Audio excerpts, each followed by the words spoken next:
Solo leveling rise. The update is, I think, currently right now, I think the maintenance is going to be done in like an hour and 20 minutes, an hour and a half or something like that. Not gonna lie, did kind of forget about the life. Well, no, I didn't. Kind of forgot. I was super tired. All right, 2 a.m. I don't know if I was gonna make it or not, but anyway, we're here now. This is the final code for all the codes that we've gotten throughout the live stream, of course. So just make a note of it so that when the maintenance is done, you can place this final code.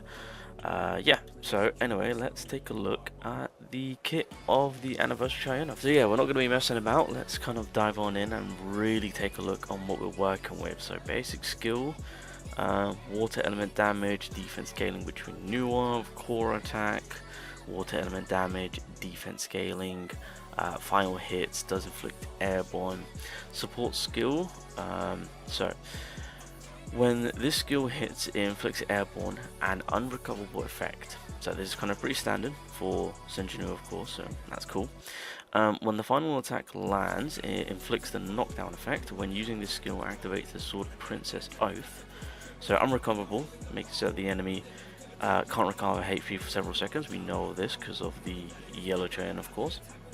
Sword of Oath increases the water element damage for several seconds. So in a situation where we need HP stoppage on the enemy, as well as it is a water typing fight, this unit is going to be a pretty good favorable unit to have as a support. So good thing to note, QTE. Giant summons massive heavily swords. Oh yeah, we know for this. So this will inflict knockdown effect, and it will also bring in the Sword Princess Oath effect active once the QTE is also active. So I assume with that, it's bringing out the consistency of the water element damage increase as an ongoing thing. So that could be that could be pretty good. All right, so skill 1, again defense scaling, water element damage, airborne knockdown. Skill 2, water element damage, airborne. We get super armor when using this skill. So when the skill hits, it activates the unrecoverable effect. So it's skill 2 which has the unrecoverable. I'm curious to see on if through the duping that they also apply it onto skill 1. But yeah, skill 2 is where you get, I guess, the most of it. The information is taken from a development build. The live build may differ. Ooh, okay. Alright, so this is where things go down. So passive, when Sword Princess Dance or Heavily Strike hit, they activate Heavily Swords and charge Will of the Sword. So Heavenly Swords, this counts as a basic skill and deals water element damage based on the user's defense. Okay, that pushes more so for actually building her defense up now. For every summoned Heavenly Sword, the number of Heavenly Swords that can be summoned increases the base on the Will of the Sword gauge level. So Will of the Sword increases the user's defense by % for every... they didn't give us the %. God damn it. Wow, that's the one thing which I was waiting for. Like, we knew this was happening. Like, my goodness gracious me. By the way, yeah, from the info that we had previously, like the old info, it seems for the most part they've kept it. So we knew of this already. I was just hoping for the percentage play. God damn it. Increases the user's defense by 7% for every Will of Sword level applied. Increases critical rate and critical hit damage by 7% for several seconds, and it is stackable again. Yeah, so this passive we knew ahead of time. They've kept it. Literally, I was just waiting to see what the percentage play was, and we didn't even get that. God damn it. But regardless, yeah, so it's that sword gauge which we've seen in previous gameplay. Just build that up and her stat goes up. So yeah, this could very well be something pretty disgusting. Okay, pretty standard. So on the first dupe, Sword Storm changes to quick attacks Sword Storm, increasing the damage by %. This also enhances the Will of the Sword effect. So when the user uses Heavenly Strike, it activates the Blade Master effect. To the Blade Master, the user's core attack changes to Dance of the Scattered Blades. When the Dance of the Scattered Blades is used, the user does not consume their core gauge and gains super armor for several seconds. Oh, is that when she goes absolutely crazy and does a ridiculous amount of damage? That could be it. That could be it. Okay. Alright, looking at the continuation of the dupe. So when Heavenly Strike hits, it activates the unrecover. Okay, yeah. So that's the first skill. That's the first skill. So skill 1 has now got the unrecoverable. Oh, they kept this. Oh, they kept it the same. When Sword of Destiny hits, it activates the paralyzed effect. Oh, they didn't. Bruh, I thought they would have slightly changed it up. They kept the paralyzed. Okay, cool. So skill 1. Okay, so dupe 2, I'm not gonna lie, it looks very clean. Might need to push for that, boys. So when Heavenly Strike hits, it activates the unrecoverable effect.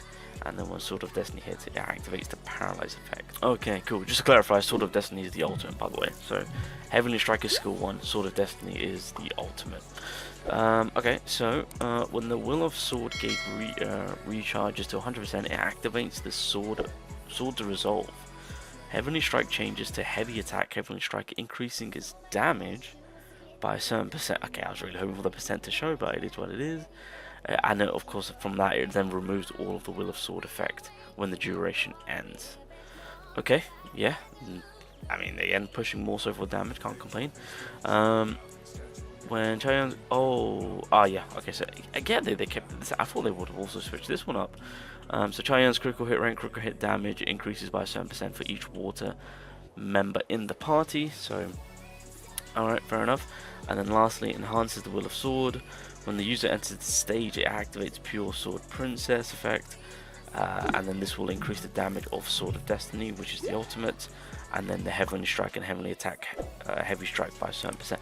Oh, skill 1 only. Interesting. Okay. Well, that is pretty much what we're kind of working with.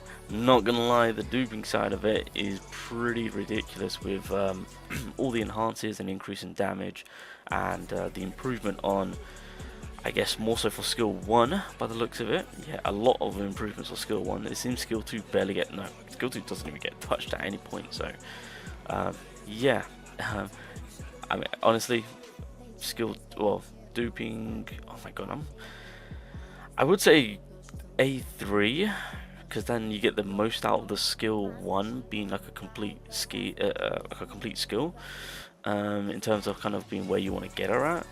But then it's just like, kind of want to dupe her out completely, and I feel like that's going to be the case for everyone because it's the anniversary character, right? So hey, all the best on A5 and her, boys. Let's be real, everyone's been saving for this character. But yeah, no, if you can get to A3 at the very least, then that's you maximizing the first skill to be the very best. So yeah, that's kind of what we're looking at. Alright, boys, might as well 2 bird 1 stone it and look at the remainder, because I believe they even showed the blessing stones as well as the bow. So looking at the bow, element damage. Okay, what's the skill of this mother trucker? Deals 1 element damage. First hit lands, it inflicts airborne effect, and the last hit inflicts knockdown. Okay, what is this free-to-play weapon doing? When the user's core attack hits, it grants the wish effect. Increases damage dealt by a certain amount. When the Wintry Song hits, it removes the wish effect. What? When the user's core attack hits, it grants the wish effect. Increases damage dealt by a certain percent. When the Wintry Song hits, it removes the wish effect. Okay, so we basically have to build it up and then drop it, and then that way, yeah. Okay, so okay, I mean, we'll see what we can build that up to. When the user enters the stage, it recharges their core gauge by 100%. When Wintry Song hits, it grants the detached effect. So when the user's core attack hits, it resets the cooldown of Wintry Songs and removes the detached effect. Ooh, okay. And then it enhances the wish effect, so added effect when Wintry Song hits, it 100% it has a 100% chance to activate their core attack. Okay. So I love it. I just realized they're keeping with the core mechanic with the bows. And then we get the wind damage increase on the A2. And then with the remainder, the user's core attack deals damage equal to the percent of their attack to the first target. Enhances the wish effect, so when the Wintry Song hits, it activates the root dispersion effect, which deals additional damage equal to a percent of the user's attack across a wide range.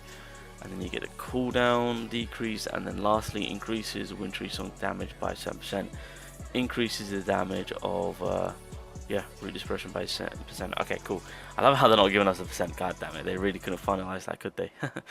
Anywho, as a free wind weapon,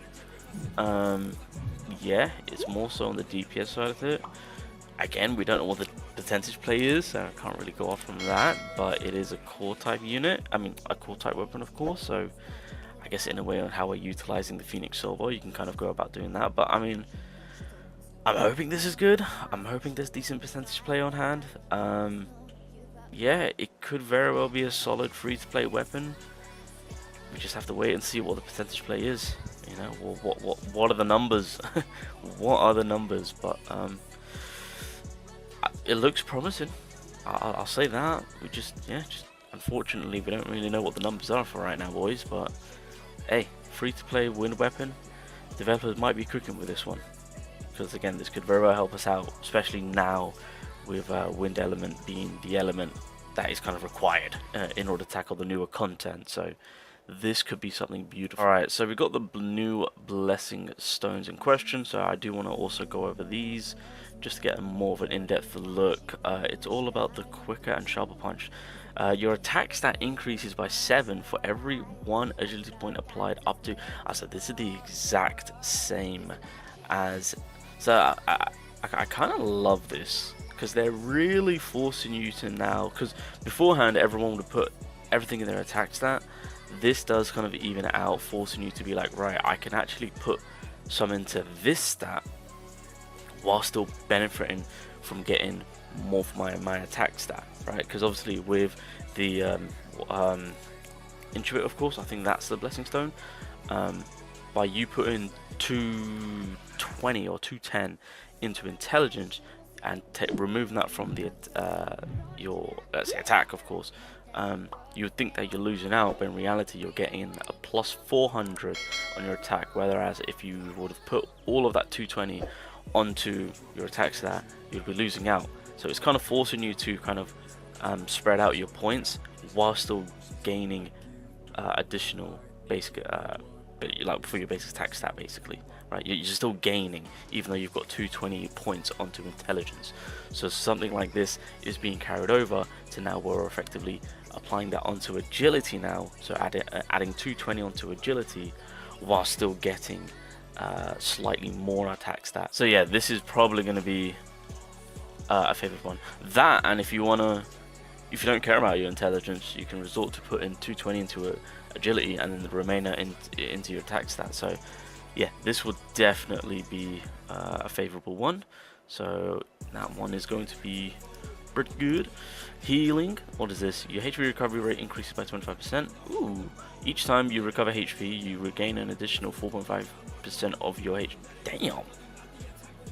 Alright, I mean, this isn't going to be one that I'm going to really push for and probably use as much, but I say that, you never know, there might come a time where I kind of need HP. Actually, well, I do kind of utilize a HP recovery blessing stone right now.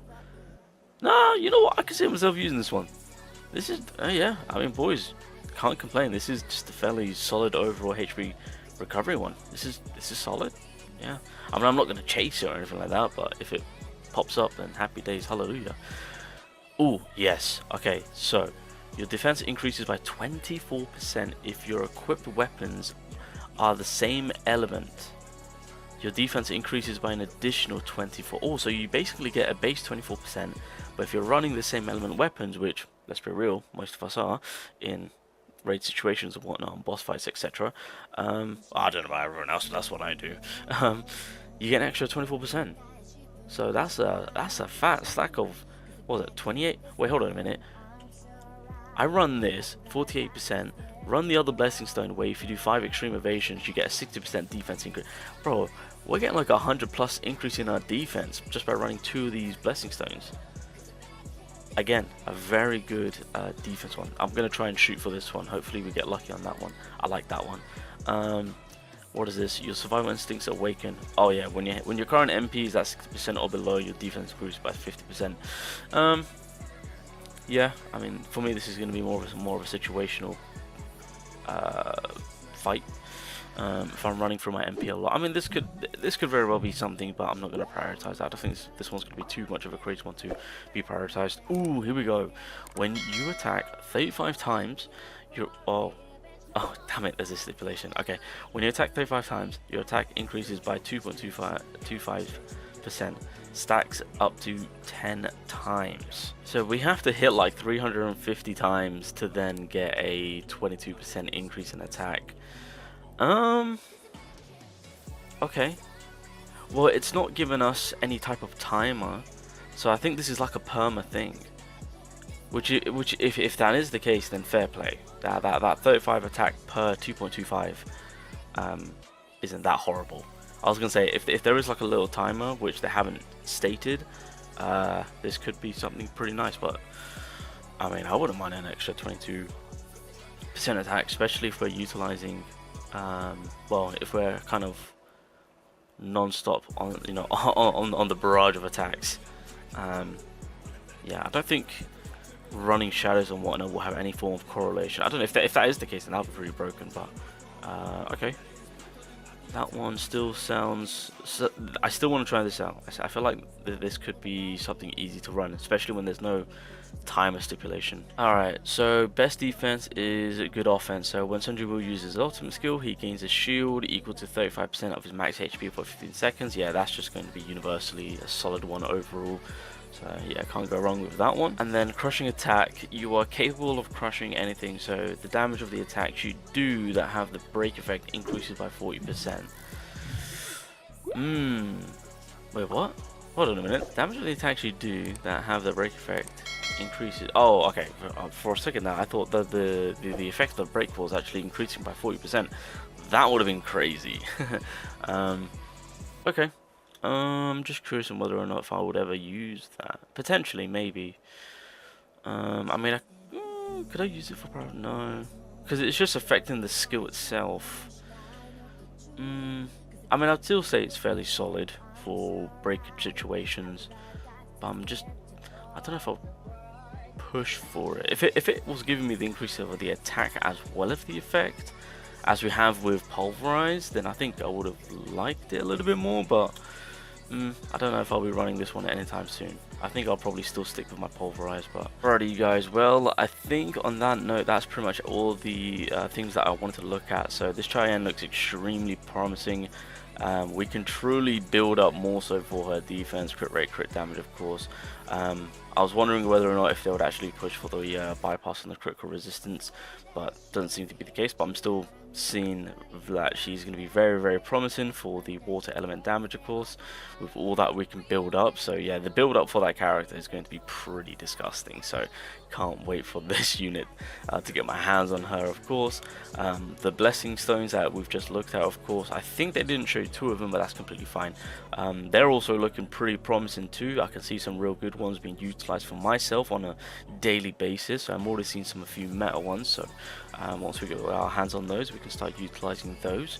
And then of course, when it comes to the free weapon, I mean, it's a free weapon, it looks very decent. It's more on the offensive side of things, so if you make good use of getting the support wind weapon beforehand, then if you are lacking in the damage department for the wind element, we could very well be onto something with this free to play bow itself. So yeah, overall pretty decent, pretty good. Happy days. Anniversary is heat, anniversary is fire. The developers did not disappoint with all that they're giving away and all that there's to obtain. So yeah, I can't wait, boys. Update is in less than an hour, so I'll get this video out for you guys. All the best on your pulls, all the best on your summons. Let's get it, boys. Let's get it.